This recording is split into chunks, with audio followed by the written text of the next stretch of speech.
नमस्कार आदित्य जी, बहुत बहुत स्वागत है आपका। नमस्कार। वापस बुलाने के लिए आप और आपके दर्शकों को प्रणाम। आपको भी प्रणाम। प्रणाम। आदित्य जी, यूएन में बड़ी डींगे हाँक रहे थे डोनाल्ड ट्रंप।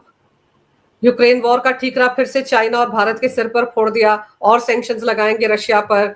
टेलीप्रॉम्प्टर रुक गया, एस्केलेटर रुक गया, तमाम तरह के ड्रामे हुए। लेकिन दूसरी तरफ भारत में हमारे गृह मंत्री अमित शाह ने जम्मू कश्मीर का तो नक्शा ही बदल दिया एक तरह से। वहां पर इतने बड़े पैमाने पर बदलाव हुआ है कि कोई सोच भी नहीं सकता है। तो डोनाल्ड ट्रंप पर तो चर्चा करेंगे, वहां जो नौटंकी हुई है यूएन में उस पर चर्चा करेंगे, लेकिन सबसे पहले ये बताइए कि ये मास्टर स्ट्रोक क्या है अमित शाह का कि जिसके बाद अब्दुल्ला परिवार भी रो रहा है और महबूबा मुफ्ती भी रो रही है। एक्चुअली क्या है कि ये जो मोदी, ये जो अमित शाह जी ने किया, इसके बारे में कोई डिस्कशन ही नहीं है कहीं पर। तो जो हमारे गृह मंत्री हैं भारत के, उन्होंने तो जबरदस्त काम किया यहाँ पे। उन्होंने 17 एक्शंस लिए हैं पिछले 10 दिनों में। 17 एक्शंस लिए। ये पूरी लिस्ट है मेरे पास। अगर सुन के बता देता हूँ मैं आपको, अगर आपको सुनना है। जैसे 5 लाख हिंदू सिख फैमिलीज को जम्मू कश्मीर डोमिसाइल मिल गई है, और उमर अब्दुल्ला महबूबा की सारी पर्क्स विड्रॉ कर ली गई है, और कश्मीर से Jammu Kashmir national law university भी एक्सेस ले लिया गया है वापस। सनातनी जो हमारी भगवान हिंदुओं की जो मंदिर है, उनसे भी कंट्रोल हटा दिया गया है। और फिर जो एनक्रोचर्स थे 1990 वाले, उनके ऊपर भी अब रेगुलर जो एविक्शन नोटिस है वो लोकल अथॉरिटीज दे सकती हैं। कोई आपको महबूबा मुफ्ती के पास या उमर अब्दुल्ला के पास जाने की जरूरत नहीं है। और कश्मीर चीफ मिनिस्टर का जो यूनिवर्सिटी अफेयर्स में जो उसका इन्वॉल्वमेंट था, जिससे राइट्स क्रिएट किए जाते थे, वो जीरो हो गया, नो मोर। और लीगल प्रोटेक्शन जो दिया गया था 42 साल पहले, अब उनको पब्लिक सेफ्टी एक्ट में ट्राई किया जाएगा, और उनको किसी भी जेल में बाहर बंद किया जा सकता है, स्टेट के बाहर। फिर उसके बाद कोई सेक्रेटरीट मूव नहीं। अभी सेक्रेटरीट परमानेंटली जम्मू में रहेगी। वो दिसंबर ये था, जनवरी में, क्योंकि कश्मीर वैली छोटी सी वैली है। It's not a big issue. Kashmir valley का साइज तो बहुत ही छोटा सा है।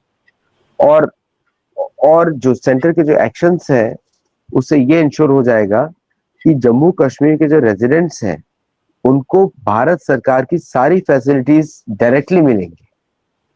क्योंकि ऐसा नहीं कि सभी लोग खराब थे, अभी भी वहां पे कुछ लोग अच्छे हैं, और कुछ या मेजोरिटी अच्छे ही होंगे। तो उन सबको अभी आइडेंटिफाई करके, उनका बैकग्राउंड चेक्स वेरीफाई करके, और ये एक बड़ा प्लान भी है, क्योंकि अब हमको पीओके लेना ही है। तो पीओके लेने से पहले अपना घर साफ करना पड़ेगा, और फिर बाद में उसको लिया जाएगा। तो all those actions are required. तो इसमें होम मिनिस्ट्री का इन्वॉल्वमेंट बहुत जरूरी था। और इस बात को आई एम जस्ट शॉक कि किसी ने इतना डिस्कस नहीं किया, किसी भी चैनल में इतना डिस्कशन नहीं हुआ, जबकि this should have been the national news. क्योंकि बहुत सारी चीजें अमित शाह जी करते हैं बिहाइंड द सीन, फिर आउटकम ही सिर्फ दिखाई देता है और कुछ नहीं। अभी और भी क्या है, ये तो मैंने 9 पढ़े हैं आपको। और सारी फैसिलिटीज हटा दी गई हैं फारूक अब्दुल्ला, उमर अब्दुल्ला, आजाद, महबूबा, इन सब से, इंक्लूडिंग अकोमोडेशन इन व्हीकल्स, वो भी हटा दिए गए। और न्यू दिल्ली कंट्रोल करता है सारी यूनिवर्सिटीज को, और करिकुलम में उसको चेंज किया जा रहा है। और जो धर्मार्थ ट्रस्ट है, अब ये जो ट्रस्ट है, जो हिंदू टेम्पल्स के ट्रस्ट है, वो होम मिनिस्ट्री को रिपोर्ट करते हैं।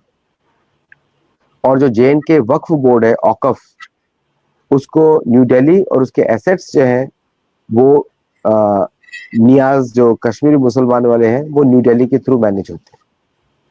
और फिर लोकल एडमिनिस्ट्रेशन को एम्पावर किया है न्यू दिल्ली ने, कि वो लोकल्स जो उन्होंने पंडितों से जबरदस्ती जमीन खरीदी थी, वो sales deeds will be nullified retroactively. 90 के दशक में जब वो लोग घाटी से भगाए गए थे, उस वक्त खरीदा खरादी तो पता नहीं हुई थी या नहीं, लेकिन जबरदस्ती कब्जे किए गए थे ना। आज भी अगर कश्मीरी पंडित वापस लौटना चाहे आदित्य जी, तो नहीं लौट सकते, क्योंकि उनकी जमीनों पर कब्जा है। कहाँ रहेंगे वो? तो उस हाँ, दिशा में ये महत्वपूर्ण फैसला है। बहुत ज्यादा है। अब देखिए क्या होता था कि ये लोग तो टेररिस्ट को एड करते हैं, घने जंगलों में छुपा देते हैं, ये करते हैं, वो करते हैं, फिर वो लोग जंगलों से उतरते हैं, मार के चले जाते हैं। तो क्या किया है कि गोल्फ कोर्सेस के साथ फॉरेस्ट लैंड्स और टूरिस्ट डेवलपमेंट अथॉरिटीज अब न्यू दिल्ली से कंट्रोल होंगी, लोकल नहीं है, वो भी चेंज कर दिया। और वही लोग एलोकेट करेंगे prime land facilities to anybody from India now. तो कश्मीर का प्रॉब्लम तो डिसॉल्व भी कर दिया। और जे.एन.के जो चीफ मिनिस्टर है उसको नंबर 15 कर दिया on the warrant of precedence from 7। मतलब इसका मतलब ये है कि अब हायरार्की में 15 नंबर पे आ गया है। तो जो नॉमिनेशंस होते हैं जम्मू और कश्मीर सीएम के from university boards, Waqf board, वो सब हटा दिए गए अब। और कश्मीरी जो आईएएस ऑफिसर्स हैं उनको पोस्टिंग की गई, रीपोस्टिंग की गई है। और जो लैंड बैंक्स हैं जो डिफरेंट डिस्ट्रिक्ट्स में ईएमआर किए गए थे कश्मीर के, वो अब नॉन स्टेट सब्जेक्ट्स को इन्वेस्टमेंट इंडस्ट्री के नाम पे एलोकेट कर दिया जाएगा। Clean job. तो मतलब कश्मीर का इश्यू तो परमानेंटली सॉल्व हो गया। यही सब प्रॉब्लम थी ना जो कश्मीरी पंडितों को थी और दूसरे लोगों को थी। तो अब now people can freely invest in Kashmir, क्योंकि वो उन्होंने क्या किया था, एक छोटी सी जगह को मुस्लिम मेजोरिटी बना दिया था और पूरा इंटरनेशनल में यूनाइटेड नेशंस के थ्रू फैला दिया गया था कश्मीर में ह्यूमन राइट्स वायलेशन हो रहे हैं। अरे सबसे ज्यादा ह्यूमन राइट्स वायलेशन तो मुसलमान लोग करते थे हिंदुओं के विरुद्ध, दैट वाज द रियलिटी। उसको छुपाने के लिए सब किया था। तो मेरे हिसाब से जैसे डॉलर की पावर जा रही है, अभी ये सब लोग भी कंगाल हो रहे हैं। ये सब कंगालूस थे डॉलर के ऊपर। तो जैसे कोई मुझे बोल रहा था कि the only export of America दुनिया में है डॉलर। आप उसको छीन लेंगे तो इस्लामिक टेररिज्म खत्म हो जाएगा। एग्जैक्टली हो रहा है। जैसे अमेरिका कमजोर पड़ता जा रहा है, अर्दोगन जैसे जो कुकुरमुत्ते हैं वो भी अभी धीरे धीरे सड़ते जा रहे हैं। तो कश्मीर इशू, पाकिस्तान इशू, ये सब का सॉल्व हो जाएगा अब धीरे धीरे। आदित्य जी, आपने बताया 5.5 लाख के आसपास हिंदू हैं, सिख हैं जिनको कि डोमिसाइल दिया गया है। सबसे बड़ी समस्या तो यही थी। और आप कह रहे हैं कि ये जो फारूक अब्दुल्ला हैं या महबूबा मुफ्ती की फैमिली, इनको जो प्रिविलेज मिले हुए थे वो सारे विड्रॉ कर लिए गए। एक्चुअली होना ही था। और धीरे क्या है ना कि आप देखेंगे कि मोदी जी बड़े प्यार से काम करते हैं। फारूक अब्दुल्ला जी के साथ बड़े प्रेम से उन्होंने काम किया। उमर अब्दुल्ला के साथ बहुत उनको सपोर्ट भी किया। उमर अब्दुल्ला सरदार वल्लभ भाई पटेल की जो बड़ी प्रतिमा है गुजरात में, वहां पर भी आए थे। तो ये सब काम उन्होंने प्यार से कर दिया। और फिर वो अब आराम से, मतलब very smartly done Amit Shah ji ने। और तो बिकॉज वो family was the main family. जब वो लोग चीफ मिनिस्टर्स थे, रूल पे थे, उन्होंने, महबूबा मुफ्ती ने कितना जो पूरा इंटरनेशनलाइजेशन और ये सब जो फेक एक्यूजेशंस था वो सब उन्होंने क्रिएट किया था। तो अब तो उनके पास कोई पावर है नहीं। मैं तो बोलता हूँ महबूबा मुफ्ती को कि दे शुड बी, उनके ऊपर ट्रायल होना चाहिए, उनका ट्रायल होना चाहिए इन सबका। उनके पिता का भी ट्रायल, जो अभी तो मर गए हैं वो, बट ये पूरा उनको फैमिलीज के, दोनों फैमिलीज का ट्रायल होना चाहिए। तो ये दोनों फैमिलीज ने जो पूरा कश्मीर का आतंकवाद था इन दोनों फैमिलीज की वजह से था। Now they should be tried in court by the people of India. क्योंकि जो उन्होंने काम किया है हिंदुओं को मारने का, भारत का इमेज खराब करने का, भारत की नेशनल सिक्योरिटी पर खतरा क्रिएट करने का, टेररिज्म क्रिएट करने का, आई थिंक पहलगाम के बाद सबको समझ में आ गया कौन इसके पीछे। तो ये रिजल्ट है पहलगाम के करेक्शन का। तो अभी ऑपरेशन सिंदूर अभी भी खत्म नहीं हुआ है, अभी चल रहा है। तो ये भी पार्ट ऑफ ऑपरेशन सिंदूर ही मुझे लगा। बिल्कुल, ये पार्ट ही है उस ऑपरेशन सिंदूर का। पर अब जो सीएम है इस वक्त उमर अब्दुल्ला, इसका मतलब है वो पपेट बन के रह गए। उन्हीं को बड़ा शौक था ना कि हमको मुख्यमंत्री बनना है, चुनाव होने चाहिए, तो सारी पावर्स तो केंद्र में आ गई, गृह मंत्रालय के पास आ गई। तो क्या बचा उमर अब्दुल्ला के पास? तो मुझे लगता है उनका अभी वो ग्लोरीफाइड मेयर है कश्मीर के, कश्मीर वैली के। और वो भी ग्लोरीफाइड इसलिए बोला क्योंकि अब कश्मीर वैली में तो सरकार है नहीं, अब है जम्मू में, सेक्रेटरीट जम्मू में। तो कहीं ना कहीं करेक्शन उनके दिमाग में भी, ऑपरेटिंग सिस्टम थोड़ा चेंज हुआ है। क्योंकि सिर्फ मुसलमान ही क्यों बनेगा चीफ मिनिस्टर हमेशा, और वो भी दो परिवारों से? That is a major question. और इतनी कश्मीरियत की बात करते हो तो कैसे हिंदुओं को मार दिया? कश्मीरियत का मतलब तो ये हो गया कि आप हिंदू, और कश्मीरियत की बातें आप करते हो। कहाँ पे आपने कश्मीरियत दिखाई? मेरा क्वेश्चन ये है। तो इसका मतलब ये है कि सारा प्रोपेगेंडा था वो सिर्फ इस्लाम को कश्मीरियत के नाम पे छुपाना चाहते थे और सुन्नी इस्लाम को अल तकिया के माध्यम से हिंदुओं के ऊपर लगाना चाहते थे। That was the only thing. और इस फैमिलीज का यही था कि इधर यहाँ पे हमेशा गड़बड़ी बचा के रखो ताकि अनलिमिटेड फंड भारत से मिलता रहे, और वो सारा फंड राउट होके कांग्रेस पार्टी को चला जाता था, राइट, पॉलिटिकल पार्टीज में चलता था। और भी बहुत सारे अदर करप्शन होंगे जिसपे इन्वेस्टिगेशन होना चाहिए, सीबीआई का इन्वेस्टिगेशन होना चाहिए, किस तरह इन दोनों फैमिलीज ने भारत के अंदर इतनी गड़बड़ी प्रोड्यूस करी।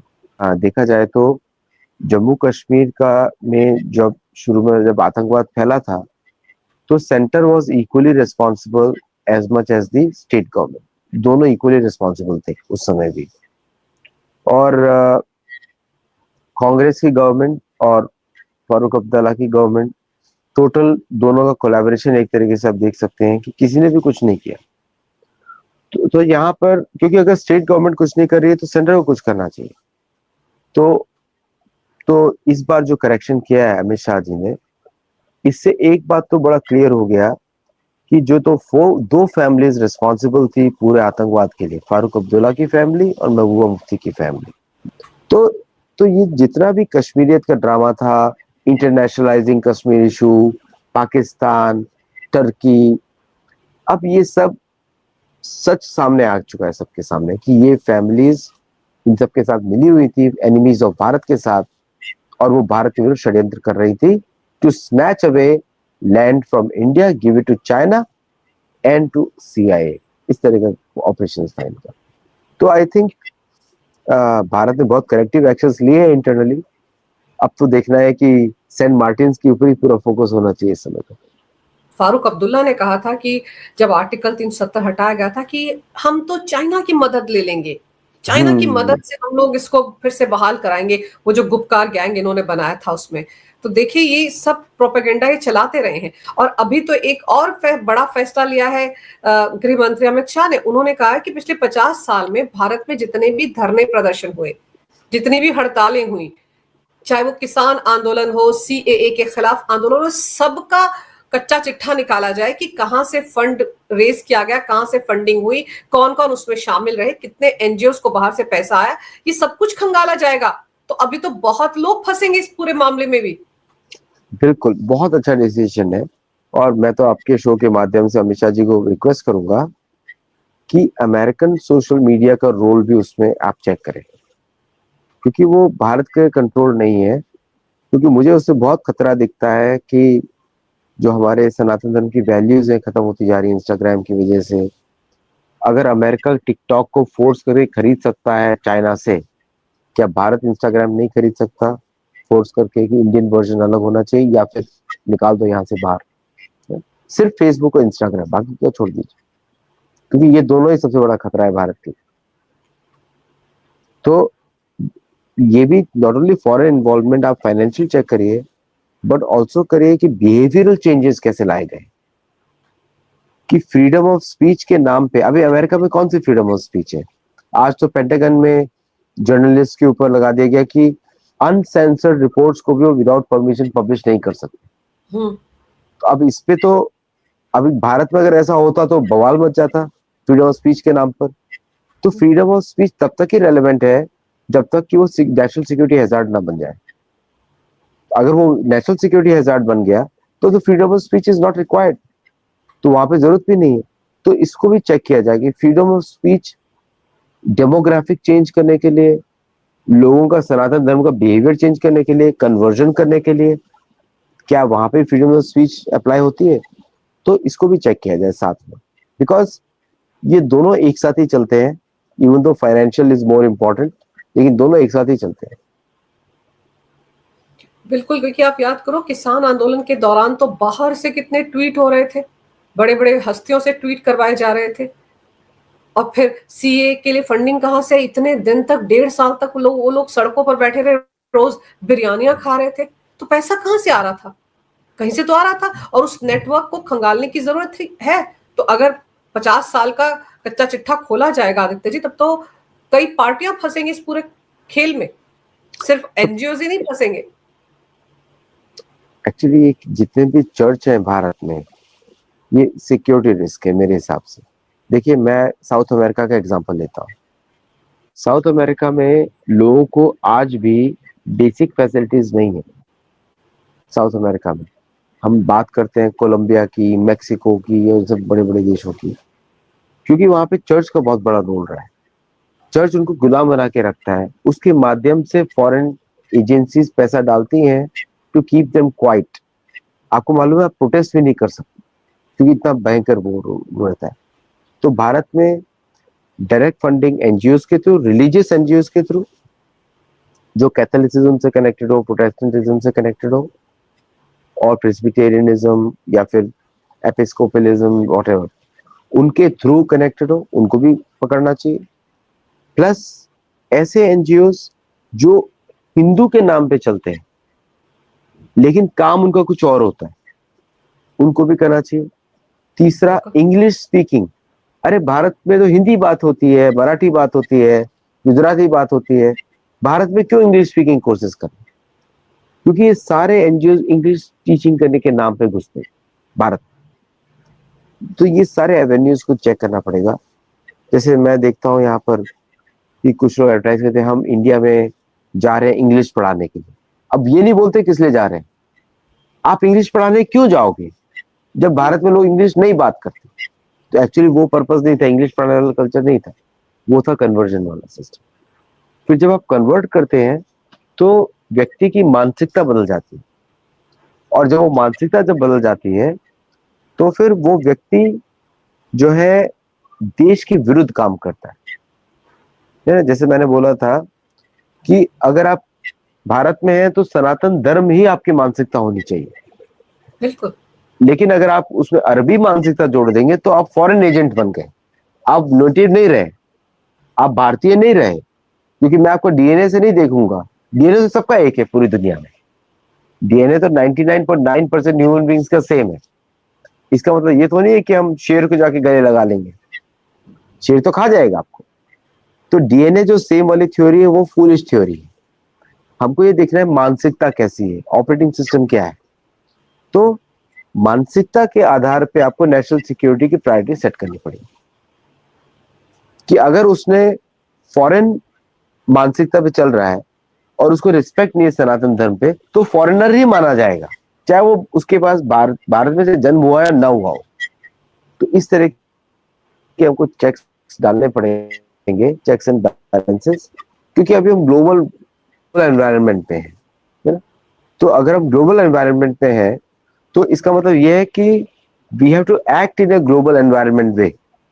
तो इसलिए हमको यहाँ पे ये मानसिकता वाले चेक्स एंड बैलेंसेस डालने ही पड़ेंगे स्क्रीनिंग के लिए, प्रोफाइलिंग के लिए, ताकि हम करेक्ट डिसीजन ले सकें। और यही बात जो थी चाणक्य की भी है कि अगर किसी का, जैसे चाणक्य ऋषि बोलते हैं कि अगर माता का विवाह, किसी महिला का विवाह किसी दूसरे पुरुष से हुआ हो और उसकी मानसिकता उस पुरुष के बच्चे, उस बच्चे की मानसिकता उस पुरुष के जैसी है, तो दुश्मन ही माना जाएगा उसको, क्योंकि फॉरेन का है। तो इस बात को तो हमको बिल्कुल ध्यान रखना पड़ेगा, क्योंकि ये जो कॉम्प्लेक्सिटी जो क्रिएट की गई है वो सिर्फ भारत के लिए क्रिएट की गई है। क्योंकि बाकी सब तो बोलते हैं हम क्रिश्चियंस हैं, हम एंग्लो सैक्सन है, हमारी तो उन्होंने एक होमोजेनिटी क्रिएट कर ली है। लेकिन भारत को सिखाया जाता है हेटेरोजेनस रखो, और साथ में हम इंटरफेयर भी करेंगे, आपके लोगों की मानसिकता भी चेंज करेंगे। तो ये बहुत बड़ा चैलेंज है। लेकिन दूसरी तरफ अब बात कर लेते हैं डोनाल्ड ट्रंप की, जो 15 मिनट का टाइम दिया गया था, 55 मिनट तक डींगे ही हाँकते रहे। अमेरिका में कहावत होती है, never give the mic to a politician. तो क्योंकि अगर उसको माइक देंगे तो बोलता ही रहेगा, माइक पकड़ के बैठ जाएगा, एक अमेरिका में कहावत होती है। अच्छा, ये क्या है कि देखिए, प्रेसिडेंट ट्रम्प का ऑब्जेक्टिव बड़ा कंफ्यूज सा था कि क्या बोलने आए थे यूनाइटेड नेशंस में, क्या बोल के जा रहे हैं। तो कि यूनाइटेड नेशंस एक ऐसा मीटिंग होता है जहां पे पूरी दुनिया के लीडर्स न्यूयॉर्क में आते हैं, और and they talk about the UN, जो इंटरनेशनल नेटवर्किंग भी होती है, लोगों की मिलते भी आपस में, और साथ में इंपॉर्टेंट रेजोल्यूशंस भी पास किए जाते हैं। Once a year general assembly की मीटिंग होती है। उस मीटिंग में जो होस्ट कंट्री है, जो अमेरिका है, उसका बहुत बड़ा रिस्पॉन्सिबिलिटी होता है। There are two host nations, एक ये है और दूसरी स्विट्जरलैंड में जेनेवा है। Geneva two country, two nations are there. United Nations में जो ट्रम्प की स्पीच थी, पूरी तरीके से एक तरीके से it was one sided communication, जो कि सबको गाली दे रहे थे। उन्होंने नेटो कंट्रीज को गाली दिया, उन्होंने यूरोपियन कंट्रीज को गाली दिया, उन्होंने चाइना को गाली दिया, उन्होंने भारत को गाली दिया, उन्होंने रशिया को गाली दिया, सारा यूनाइटेड नेशंस के पोडियम से दिया। इनफैक्ट यूरोपियन नेशंस को तो यहाँ तक बोल दिया कि you countries are the countries of evil, यहाँ तक बोल दिया। और बिफोर ही वेंट टू द मीटिंग, सुबह उन्होंने बोला था कि Russia is a very weak army, is a paper tiger, उसको जब भी आए मार सकते हो। बोलते हैं कि मैंने उनकी मिलिट्री स्ट्रेटेजी स्टडी करी, they took so long to finish Ukraine, that means they are too weak, उनको आप फिनिश कर सकते हो। So he literally told NATO countries to shoot down Russian airplanes before he went there. और अभी देखिए आप, न चाइना के लीडर है वहां पे, न रशिया के लीडर है वहां पे, ब्राजील का मुझे पता नहीं, क्योंकि मैंने एक भी उनका देखा नहीं अभी तक मीटिंग का। शायद आएंगे भी नहीं लूला, बिकॉज उनको मालूम है कि it's a circus going on there. तो only non global south was there और बाकी कंट्रीज थे। ट्रम्प के बहुत सारे कमेंट्स हैं, जैसे कि मैंने 7 वॉर रुकवा दिया, मुझे नोबेल पीस प्राइज मिलना चाहिए, भारत पाकिस्तान का वापस नाम लिया। तो it is a usual ranting, मतलब ऐसा लग नहीं रहा था कि a president of United states addressing UN general assembly, ऐसा लग ही नहीं रहा था। और भारत ने, जयशंकर जी हैं, भारत ने बहुत अच्छा मौका, अभी आज ही उनकी मीटिंग हुई है, भारत का मीटिंग चल रहा था ग्लोबल साउथ के साथ, तो भारत ट्रेड डील्स के ऊपर बात कर रहा है। पीयूष गोयल जी वहां पर है कॉमर्स के लिए, ट्रेड के लिए। तो Bharat is utilising the best. और अगर आप देखें कि साउथ कोरिया ने अभी वहां पे गाजा का रेजोल्यूशन पास हो रहा था, कि गाजा के रेजोल्यूशन में 14-15 कंट्रीज में से 14 ने इन फेवर वोट किया और America was stood out from there. और जो कंट्रीज ने पैलेस्टाइन शेड्यूल को सपोर्ट किया, उन सबके विरुद्ध ट्रम्प ने बात किया कि I am standing with Israel, open उन्होंने बोला। तो ये मतलब एक तरीके से दुनिया को उन्होंने मैसेज दिया कि America doesn't care who you are, we are too big for you. बड़ा एरोगेंट मैसेज था वो। ऐसा किसी भी प्रेसिडेंट ने आज तक अमेरिकन इतिहास में नहीं बात की। यहाँ तक कि रोनाल्ड रीगन ने भी इस तरह बात नहीं करी है। रोनाल्ड रीगन बड़े नपे तुले शब्दों के साथ बात करते थे, रिस्पेक्टफुल उनका एटीट्यूड था। बट ये तो पूरा उन्होंने प्रेसिडेंट का, अमेरिकन प्रेसिडेंट की पोजीशन का ही धज्जियां उड़ा दिया एक तरीके से। तो the biggest mockery is not the world, the biggest mockery is the host. और ये अमेरिकन मीडिया भी रिपोर्ट कर रहा है इस समय कि किस तरह अमेरिका की इज्जत उन्होंने उड़ा दी है दुनिया के देशों में, कि अमेरिकन प्रेसिडेंट को ना बात करना आता है और ना उनको डिप्लोमेटिक पोजीशंस को लेना आता है। तो it's a very sad moment for America में पड़ो एक तरीके से। पर आदित्य जी, उस मंच से यूक्रेन वॉर के लिए जो चाइना है और भारत है, उन पर ठीकरा फोड़ना और कहना कि तो फंड इकट्ठा कर रहे हैं, उनके लिए फंड दे रहे हैं पुतिन को कि वॉर को जारी रखे, और फिर ये धमकियां देना कि अगर पुतिन वॉर नहीं रोकते हैं यूक्रेन के खिलाफ तो हम तो उन पर और टैरिफ लगाएंगे। ये धमकियां आप यूएन जनरल असेंबली के मंच से दे रहे हैं, यही तो रोज करते हैं वो, तो वहां जाकर फर्क क्या हुआ? मतलब उस व्यक्ति को ये मालूम नहीं कहाँ पे क्या बात करना है। अब बोल रहे हैं कि हम और टैरिफ लगाएंगे या और सैंक्शंस लगाएंगे, टैरिफ नहीं सैंक्शंस लगाएंगे। अमेरिका, रशिया के ऊपर 13,370 सैंक्शंस लगे हुए, 13,000 सैंक्शंस लगाए हुए, 13,000। और अमेरिका ने इस बार 20% इंक्रीज किया है purchasing the uranium and other essential rare earth from Russia. 20% increase हुआ है इस ईयर। तो ये तो हिपोक्रेसी हो गया। आप सैंक्शंस लगा रहे हो so that others can not buy from Russia, but you are increasing your purchase by 20%, है ना। रेयर अर्थ का और गैस का वो सब कोई रशिया से खरीद रहे हैं। कैस्पियन जो सी लाइन है वो अमेरिकन कंपनीज ही खरीदती है। तो एवरीबडी सीइंग दैट कि अमेरिका तो बढ़ा रहा है अपनी परचेज, कम नहीं कर रहा है, बट बाकियों को खरीदने नहीं दे रहा है। वो चाहता है कि पूरी दुनिया सिर्फ अमेरिका से खरीदे, रशिया से नहीं खरीदे। तो काफी अनरीजनेबल है। आई थिंक लोगों के पास अब कोई और चारा रह नहीं जाएगा, बोलेगा ठीक है भाई, हमको यूएस डॉलर नहीं यूज करना, हम अपनी करेंसी में खरीदेंगे, विल पे इन गोल्ड, ऐसा हो जाएगा। और आपको बड़ा इंटरेस्टिंग न्यूज बताता हूं मैं कि चाइना ने गोल्ड का एक नया स्टॉक एक्सचेंज शुरू करने जा रहा है, एक तरीके का, where they going to lend in gold. They want to become the, कि दुनिया भर के लोग गोल्ड चाइना में जमा कराएं और China will take care of the gold repository. उसने नया स्कीम शुरू किया है। सो बिकॉज अभी ऐसा लग ही रहा है कि gold will become the major currency instead of US dollar, ऐसा लग रहा है। तो अभी लोग, people are going to trade based on how much gold they have. तो ये जो रिपरकशंस है, अभी जैसे इस साल के शुरू से अब तक डॉलर की जो वैल्यू है करीब 15 से 20% घटी। तो 15 से 20% is like 1/5 of the value gone, 1/5। तो मुझे तो लगता नहीं कि अगले 3 साल में कोई डॉलर में कुछ खरीद पाएगा। मतलब ऐसा हो जाएगा कि आप डॉलर का बैग लेके जाएंगे और शायद एक केला मिल जाए उसके बाद। जैसे पर ये आजकल जो चीज, है 500 रुपए हाँ, के नोट जो पाकिस्तान में लोग रद्दी में बेचते हैं, ठीक है ना, देखा आपने, वीडियोस देखे होंगे कि भारत के जो जैसे प्रधानमंत्री ने डीमोनेटाइजेशन किया, सारे के सारे 500 नोट रद्दी हो गए वहां पे। पाकिस्तान और यूके की गरीबी का मेन कारण डिमोनेटाइजेशन है ना। आदित्य जी, मार्को रूबियो के साथ एस जयशंकर की मुलाकात हुई और उसमें मार्को रूबियो बोले भारत बहुत इंपॉर्टेंट है, बहुत ही महत्वपूर्ण है अमेरिका के लिए। तो ये क्या है? एक तरफ डोनाल्ड ट्रंप कहते हैं कुछ ही घंटों बाद कि भारत जो है वो अगर तेल खरीदता रहा, गैस खरीदता रहा रशिया से, तो वो यूक्रेन वॉर को फंड दे रहा है, और दूसरी तरफ कहते हैं कि भारत बड़ा इंपॉर्टेंट है अमेरिका के लिए। तय तो कर लें पहले मिल बैठ कर कि भारत उनके लिए है क्या।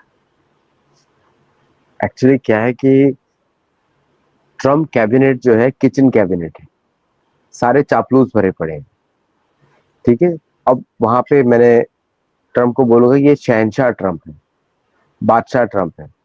तो यहाँ पे एनीवन हु, अभी आपको बस एक पहली लाइन ये बोलनी पड़ेगी, you are looking very good, you are the smartest president in the world and you are the best president America has ever scene.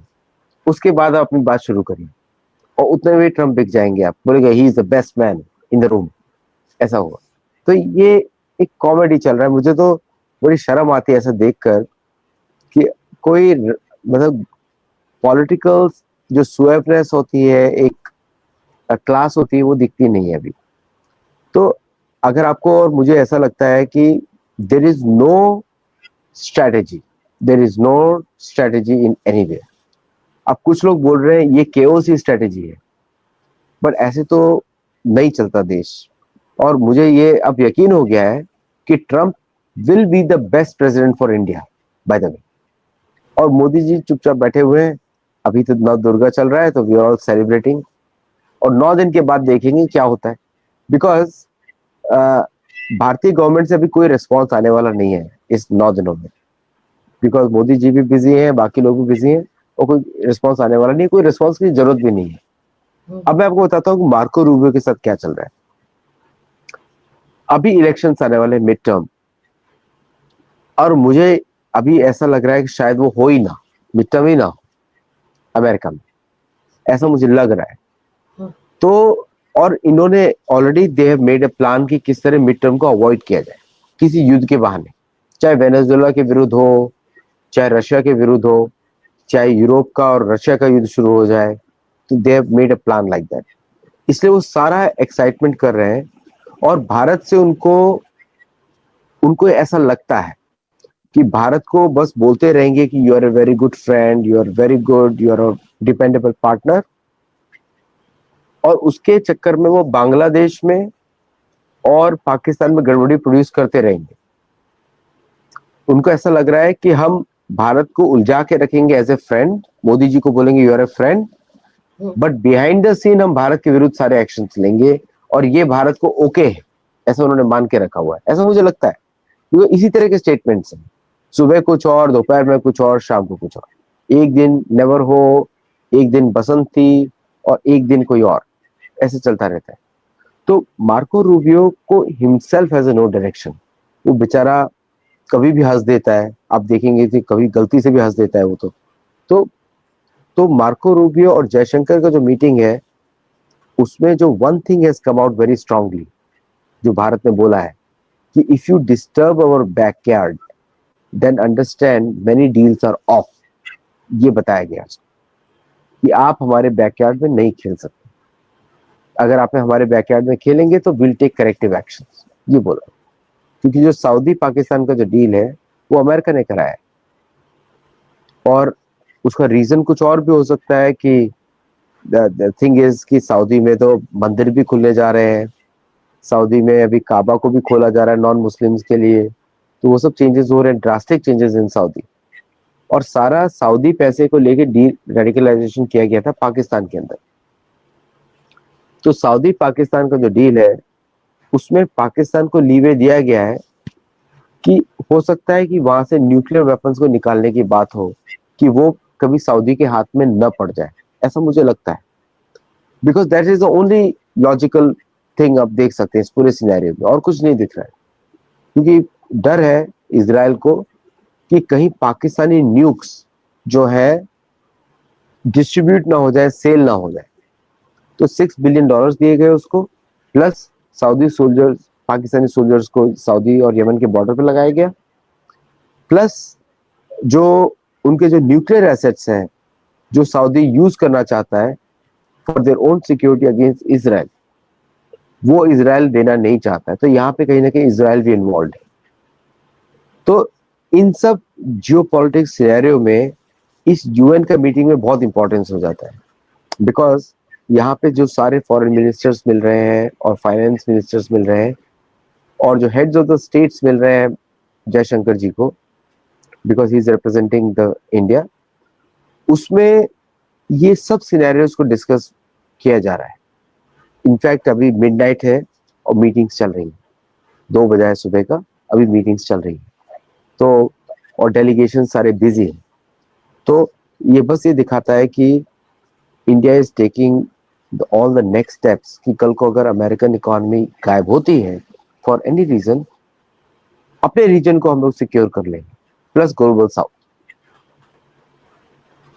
और फिर आदित्य जी बिल्कुल सही कह रहे हैं आप कि हमारे विदेश मंत्री ने कहा होगा कि अगर आप हमारे बैकयार्ड में ये सब करेंगे तो हमको एक्शन लेना पड़ेगा। आप देखो ना, बगराम एयरबेस लेने के लिए क्यों तड़प रहे हैं डोनाल्ड ट्रंप, खुद ही तो दौड़ दौड़ के भागे थे वहां से, कैसे पिटाई की थी तालिबान ने, हथियार छोड़कर भाग गए थे, और अब कह रहे हैं कि हम तो खुद गए थे वहां से और अब हमको वापस चाहिए। तो वापस किस लिए चाहिए आपको, किस पर नजर रखने के लिए चाहिए? चाइना पे नजर रखने के लिए चाहिए, ईरान पे या रशिया पे, किस लिए चाहिए? एक्चुअली चाइनीज न्यूक्लियर साइट्स जो है, तो चाइनीज न्यूक्लियर फैक्ट्रीज है, वहां से 1 घंटे की फ्लाइट पे है, 1 आवर फ्लाइट। उसका बगराम का लोकेशन देखेंगे, it's very suitable for air operations. और उस एयरबेस पे अमेरिका ने बहुत पैसा इन्वेस्ट किया है, one of the biggest in the world है वो। और तो तालिबान ने तो बोल दिया कि वापस आ जाओ लड़ने के लिए, why you have to worry, वापस इन्वाइट करो हमको। तो ये पॉसिबल नहीं है, आई डोंट थिंक सो। और चाइना का भी बहुत बड़ा प्लान था to purchase the airbase in Bagram, because Chinese also want कि Bagram should not go back to Americans.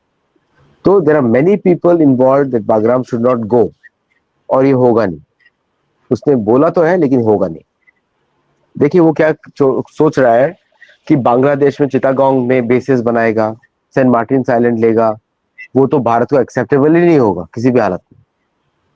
Because अगर एक्सेप्टेबल हुआ देन भारत के लिए तो बहुत बड़ा सिक्योरिटी प्रॉब्लम है सेंट मार्टिन का।